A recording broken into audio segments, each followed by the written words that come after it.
Bismillahirrahmanirrahim. Assalamualaikum warahmatullahi wabarakatuh. Alhamdulillahirabbil alamin. Wassalatu wassalamu ala asyrafil mursalin Sayyidina wa maulana Muhammadin wa ala alihi wa ashabihi ajma'in, amma ba'du.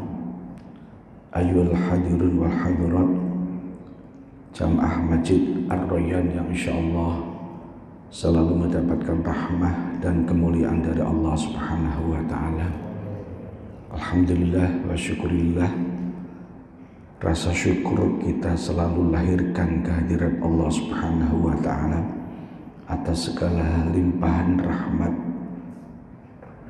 hidayah, ma'unah dan nikmat-nikmat kepada kita semua, sehingga kita semua masih ditakdirkan menjadi hamba-hamba Allah dalam keadaan sehat walafiat, bisa melaksanakan atau mendirikan sholat subuh berjamaah di masjid yang kita cintai ini. Semoga langkah-langkah kita dari rumah menuju masjid dicatat oleh Allah sebagai amal-amal soleh. Salawat teriring salam semoga kita selalu sampaikan kepada junjungan kita, qudwah uswah hasanah kita, Nabi kita Muhammad sallallahu alaihi wasallam beserta para keluarga, para sahabatnya, dan semoga kita termasuk umat Rasul yang di hari kelak nanti, hari kiamat nanti, kita semuanya mendapatkan syafaatul uzma dari beliau. Amin Allahumma amin. Seperti biasa sebelum ta'lim, mari kita membaca surat Al-Fatihah. Semoga dengan berkah Fatihah ilmu kita dijadikan ilmu yang bermanfaat fiddin wa dunya wal akhirah. Ila hadratin Nabil Mustafa Rasulullah sallallahu alaihi wasallam wa ala alihi wa azwaji wa dhurriyyati wa ahli baiti tari wa ila jami' ikhwani minal anbiya wal mursalin wal awliya wa syuhada was salihin was sahabati wat tabi'in wal ulama'il amilin wa li jami' ahlina fil kubur syai'un lillahi lahumul fatihah. A'udzu billahi minasyaitonir rajim. Bismillahirrahmanirrahim. Alhamdulillahi rabbil alamin arrahmanir rahim maliki yaumiddin. Iyyaka na'budu wa iyyaka nasta'in. Ihdinas siratal mustaqim, siratal ladzina an'amta 'alaihim ghairil maghdubi 'alaihim waladdallin. Rabbighfirli wa liwalidayya wa lil mu'minina amin. Qala al-mu'allif rahimallahu ta'ala wa nafa'ana bihi wa bi 'ulumihi fid dharain amin. Insyaallah kita akan mengkaji kitab Tasawwuqul Ibad di halaman kelima. Di halaman kelima, kira-kira baris ke-8 dari bawah. Bismillahirrahmanirrahim. Wal maqalatu al-hadiyah asyarata. Makalah yang ke-11. Wa an ba'dil hukama'i, dari sebagian ahli hikmah. Yang dimaksud ahli hikmah ini, kata Syekh Nawawi Al-Bantani, ay al-awliya'i, yaitu para wali Allah, para kekasih Allah. La tahkiru, janganlah kalian meremehkan al-dunuba, dosa-dosa as-sighara yang kecil. Jadi kita jangan sekali-kali meremehkan dosa kecil. Dosa kecil ini, padahal Rasulullah sudah memberikan cara bagaimana menghilangkan dosa kecil dengan cara berwudu kan. Dengan cara berwudu. Tapi kadang-kadang mohon maaf, Kita ini sebagai hamba Allah kadang-kadang meremehkan dosa yang dianggap kecil. Sama dengan wasiat atau nasihat Rasulullah kepada Siti Aisyah, ya Aisyah la tahkironna, jangan kau meremehkan dosa-dosa kecil juga. Ini sama dengan nasihat Rasulullah kepada Siti Aisyah, jangan sekali-kali meremehkan dosa kecil. Dalam konteks apa? Ai la ta'udduha. Maksudnya jangan engkau hitung dosa itu ya, sihoran, dianggap dosa kecil. Jangan dihitung, dosa kecil ini biarinlah, ntar kalau sudah numpuk sekian satu gedung misalnya, satu gudang baru kita beristighfar. Nggak boleh begitu. Kenapa kita tidak boleh menghitung dosa-dosa itu? Fa innaha, maka sesungguhnya dosa itu tatasya'abu, akan bercabang, minha, dari dosa tadi, dosa kecil yang maksudnya tadi, bercabang kepada siapa? Bercabang apa? Ad-dunubu al-kibaru, bercabang kepada dosa besar. Dosa kecil yang kita hitung-hitung dan kita remehkan, maka ia akan lama-lama menjadi dosa besar. Kita tidak boleh meremehkan dosa kecil, karena apa? Dosa kecil itu satu saat karena diremehkan, dihitung, dianggap kecil, maka dosa itu akan menjadi besar. Nah, kalau sudah menjadi besar, Pak, orang kalau berdosa, mohon maaf, itu tidak akan mempan dikasih nasihat. Tidak akan mempan dikasih nasihat. Kalau dia menganggap dosa kecil itu enggak ada masalah, bahkan akhirnya menjadi dosa besar, biasanya hatinya tertutup. Hatinya tertutup. Karena di dalam hadis sudah diungkapkan, innal abda idza aznaba dzamban kanat nuqtatun saudaan fi qalbih. Apabila sesungguhnya seorang hamba, jika ia telah berbuat dosa, maka di hatinya itu sudah ada nuqtah, titik-titik hitam. Kalau sudah titik hitam menutup hati kita, biasanya kita ini kalau ada orang ngasih nasihat atau bahkan orang yang berbuat baik, paling-paling lu pamer. Coba kalau ada orang pas mabuk kita nasihati, Pak, kira-kira yang mabuk itu mau apa malah bawa parang? Malah bawa parang kan? Lu macem-macem nasihat di sini. Kalau ceramah lu di masjid, kalau di sini gua sikat lu, gitu kan? Biasanya begitu, kan apa? Hatinya sudah tertutup titik-titik atau noda-noda hitam di dalam hati. Tapi fa'in taba, maka jika ia bertaubat kepada Allah minha, dari dosa itu, sukila qalbuh, maka hatinya akan menjadi kinclong. Tapi kalau kita tidak pernah beristighfar, na'udzubillah min dzalik, atau kita berpikir,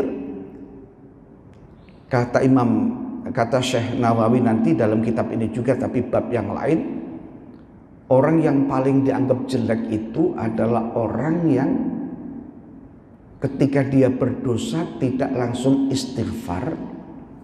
Dia hanya berpikir nanti saja ketika umur 40 tahun. Padahal kata Allah, wasari'u ila maghfirah. Kata Allah, orang yang berbuat dosa itu harus cepat-cepat untuk beristighfar kepada Allah Subhanahu wa ta'ala. Wa aidan, dan juga rubbama terkadang yakunu ada apa ghadabullahi ta'ala, kemurkaan Allah Ta'ala itu fitil kasigori. Dan kadang-kadang kenapa kita tidak boleh meremehkan dosa kecil? Jangan sampai ngitung-ngitung, dosa kecil ini aja. Karena dosa kecil ini akan bisa menjadi besar. Dan kadang-kadang kemurkaan Allah itu ada pada dosa kecil itu. Karena kita meremehkannya. Padahal kita selalu doa Allahumma inas'aluka ridhaka wal jannah wa na'udzubika min sakhatikan nar. Tapi ternyata dosa ini dilakukan terus. Dan sebagai manusia biasa, mohon maaf, kita tidak bisa melakukan atau kita tidak bisa melepaskan diri dari dosa. Ini sudah titah dari nenek moyang kita. Tapi yang terbaik bagi kita adalah wasari'u ila maghfirah. Karena tahu itu dosa, kita langsung beristighfar kepada Allah Subhanahu wa ta'ala. Yang terpenting di situ. Jangan sampai menganggap entar nggak boleh itu. Loh, tasawuf kayak begini Pak. Ini kan belajar yang bagus ini kan. Ini aja kadang-kadang ada yang ngeritik. Ngapain belajar tasawuf? Dosa katanya. Padahal tasawuf ini membimbing kita dalam beribadah, dalam bermuamalah, bernegara, dan lain sebagainya. Segala aspek kehidupan kita akan dibimbing untuk itu. Kalau kita hanya belajar fikih, hanya fikih center atau fikih oriented, sholat saya nggak usah pakai baju ini juga nggak apa-apa Pak. Pakai sarung, yang penting pusar saya tertutup. Sah apa enggak? Sah secara fikih. Tapi secara tasawuf nggak sopan itu. Orang menghadap Pak Camat aja minyaknya sampai 1 botol hampir habis, menghadap kepada Allah malah pakai sarung, kemudian telanjang dada. Naudzubillah min dzalik. Ya, ini banyak orang yang ilmunya tinggi tapi yang nggak punya adab Pak. Banyak ini orang ilmunya tinggi tapi nggak punya adab. Padahal itu kan sebetulnya dosa kan, tapi dianggap enteng. Mengolok-olok orang, mencaci maki orang, ilmunya tinggi tapi nggak punya adab. Katanya al-adab fauqal ilm, kan begitu kan, adab itu di atas ilmu.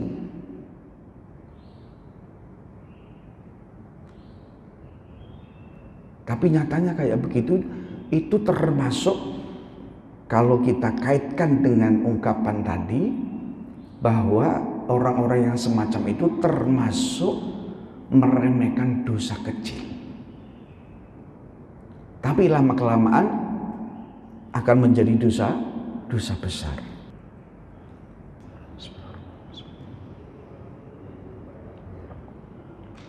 Terima kasih.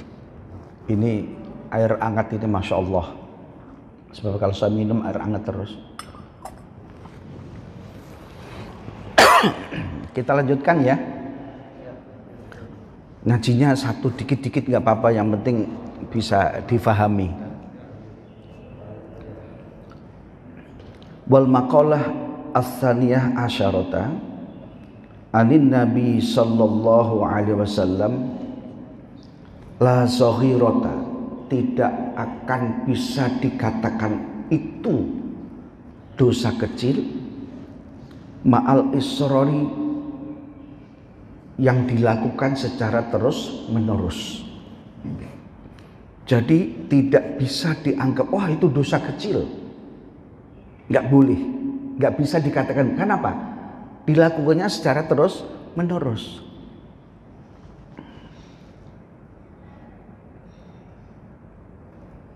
Alasannya apa? Rasulullah sampai bersabda la saghirata ma'al israri, tidak bisa disebut dosa kecil apabila dosa itu dilakukan secara terus menerus.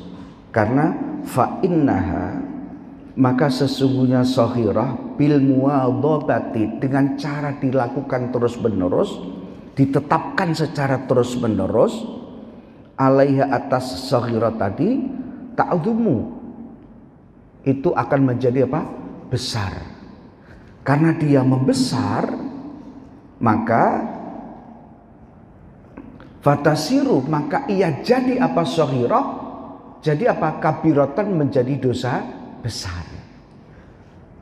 Tadi kan sudah dikatakan tatasya'abu minha adzunubu al-kibar. Dari dosa kecil bisa menjadi apa? Dosa besar.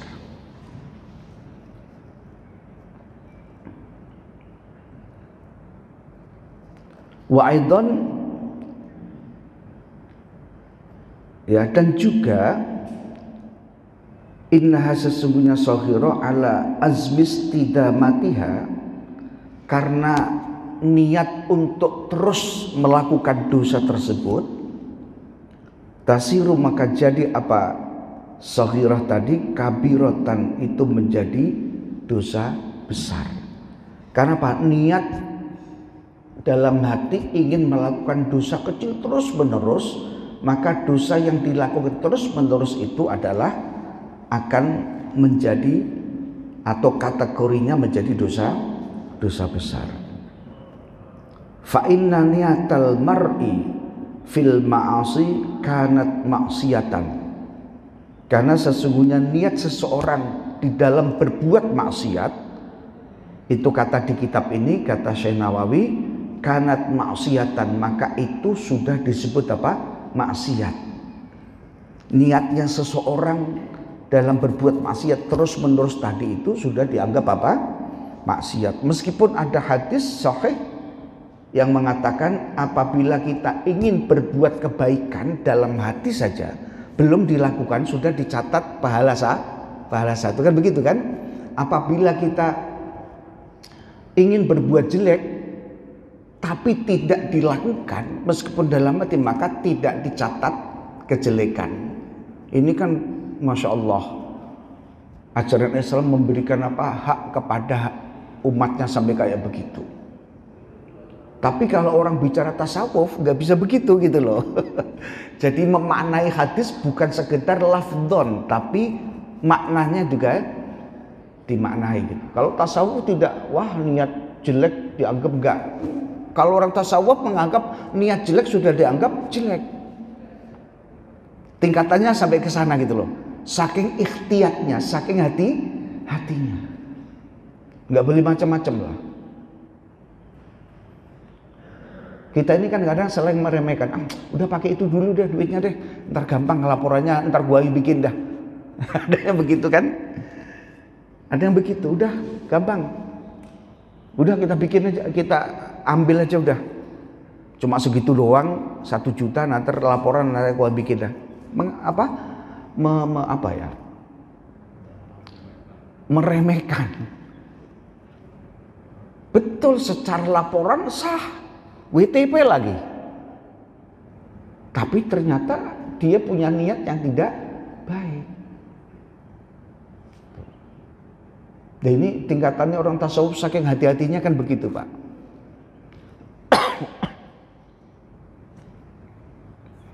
Ya sama dengan begini, orang setelah sholat nggak wiridan, sah apa nggak sholatnya? Sah kan? Habis assalamualaikum warahmatullah, terus kentut, sah nggak sholatnya? Sebelum salam kedua, sah kan? Habis dia salam 1, salam 2, dia ke WC, sah kan? Nah, tapi bagi Rasulullah dan bagi orang tasawuf itu nggak punya adab, nggak punya adab. Buktinya apa? Sa'labah bin Al-Khatib yang asalnya orang miskin, ketika dia habis sholat ternyata dia lari tanpa berzikir kepada Allah, ditegur oleh Rasulullah, wahai Sa'labah, kenapa engkau cepat-cepat seperti yang dilakukan oleh orang-orang munafik? Kan digambarkan di surat An-Nisa itu kan, di juz keempat akhir itu kan orang-orang munafik kan zikirnya sangat qalilan, sangat sedikit sekali. lari tanpa tumak ninah, kemudian dia berzikir, menata hatinya, khudur kepada Allah. Tapi kadang-kadang yang berzikir secara jahar dianggap bid'ah, kan susah kan. Semacam itu. Habis sholat, assalamualaikum, selesai kan. Kenapa ada orang yang subhanallah, astagfirullah, la ilaha illallah, kenapa harus dipermasalahkan? Padahal niatnya taqarruban ilallah. Lah kalau masalah niatnya di dalam kepengen dipuji kan urusan lain. Kita menilainya secara dohir. Begitu. Tuh. La saghirata ma'al israr. Sebaliknya, wala kabirota ma'al istighfar, tidak disebut dosa besar apabila dilakukan dengan beristighfar kepada Allah. Kan wasari'u ila maghfirah. Di surat Az-Zumar juga Allah sudah memberikan hak kepada hamba-hambanya, apapun kesalahan engkau, kalau engkau mohon maaf kepada Allah, Allah akan memberikan maaf semuanya. Innallaha ghafurur rahim. Jadi jangan sampai ditakut-takutin. Pokoknya kalau musyrik itu tidak akan diterima oleh Allah Subhanahu wa taala. Itu kan apabila dia tidak taubat. Seharusnya kan begitu. Ini mungkin belum belajar mantek, belum belajar balaghah kali. Kalau udah belajar mantek, belajar balaghah, ngomongnya tidak begitu dia. Orang kadang-kadang apa-apa aja di astagfirullahaladzim, dimaknai secara lafdan la maknan. Lafadznya begini kok, iya betul. Nanti ketika kita mengartikan yang lain, dia emangnya Rasulullah, kamu lebih pintar daripada Rasulullah. Aduh, ini orang, ya Allah, nggak pernah belajar makan di nampan begitu itu.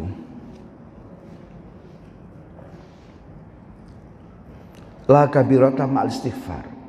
Ya sama dengan begini, mengartikan la sholata liman lijaril masjid. Kalau diartikan la tasihu sholatu man lijaril masjid, kan gawat nanti. Tidak sah sholatnya orang yang berada di dekat masjid. Dan nanti kalau dia pas sakit, dia nggak bisa ke masjid, terus dia ada tamu yang tidak bisa ditinggalkan, terus gimana?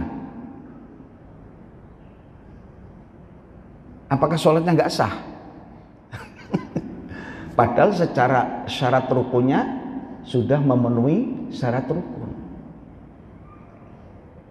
Makanya kalau mazhab Syafi'i kan mengartinya kan bukan la tasihhu sholatu liman atau sholatu man lijar masjid, tapi tidak sempurna sholatnya orang yang dekat dengan masjid.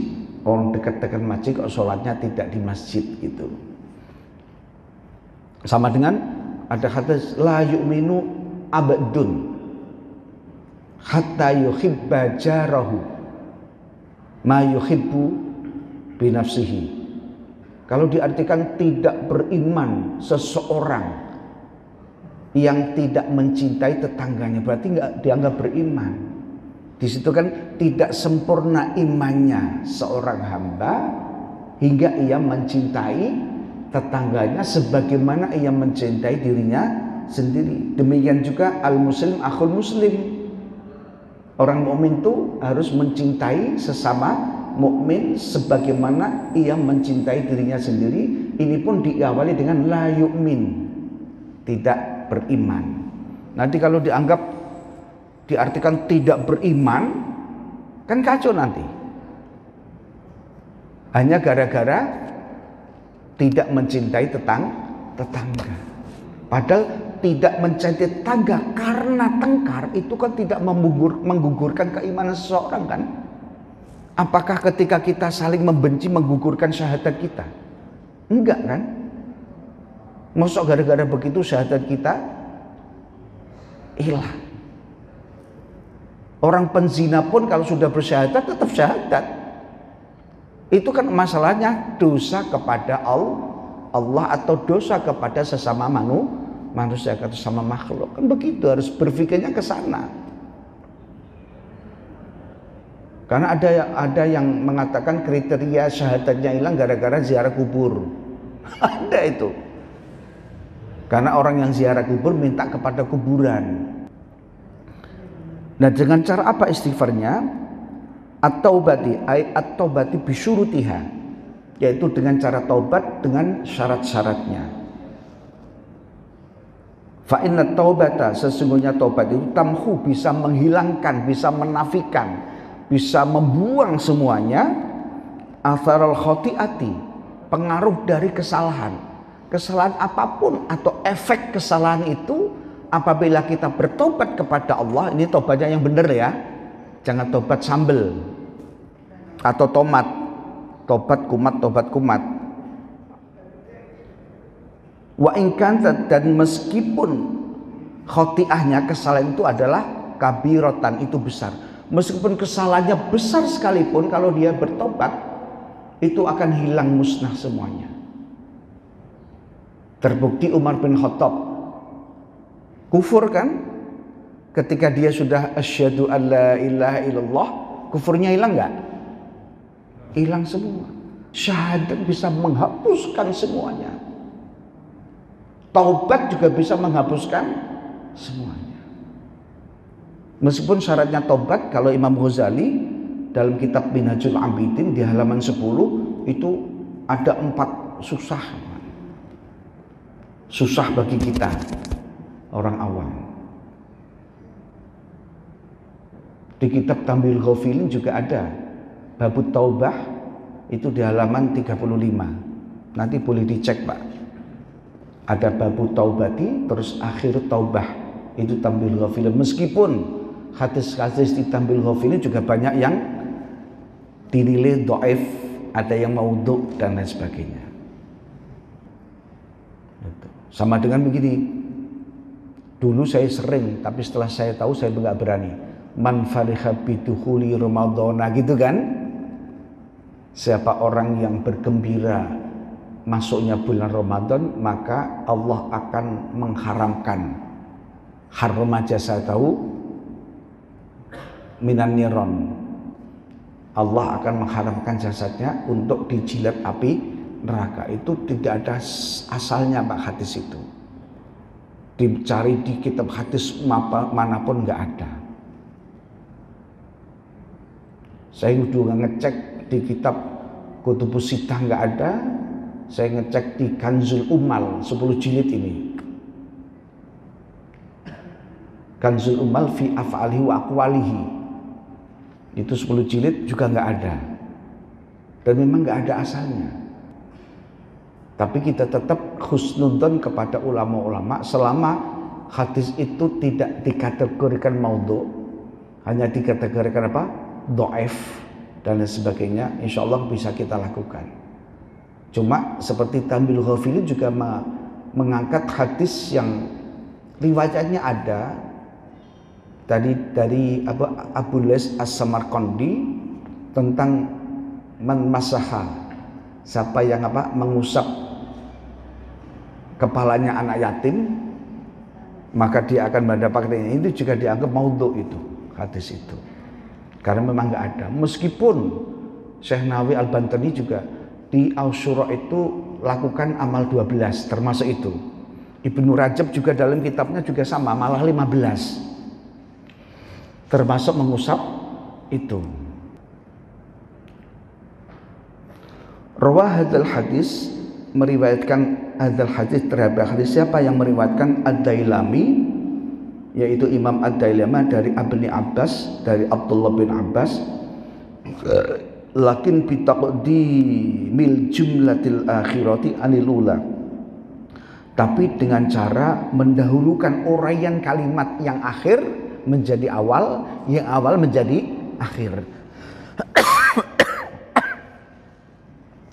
Kalau dalam hadis seperti di Jami' Shaghir itu makabirah bikabirah ma'al istighfar, dosa itu tidak dianggap besar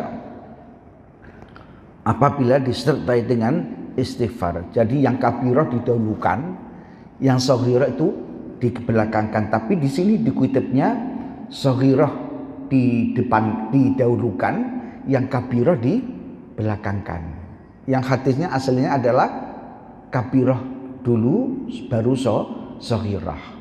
Sehingga di sini sama-sama riwayat Imam Ad-Dailami dari Abdullah bin Abbas, tapi hanya mengedepankan rangkaian kata yang mestinya akhir diawalkan, kemudian yang awal diakhirkan. Ini hanya meletakkan letak kalimat itu. Jadi nggak ada masalah karena tidak merubah apa arti. Tapi untuk sementara kita sudahi dulu ya. Saya khawatir nafas saya tambah.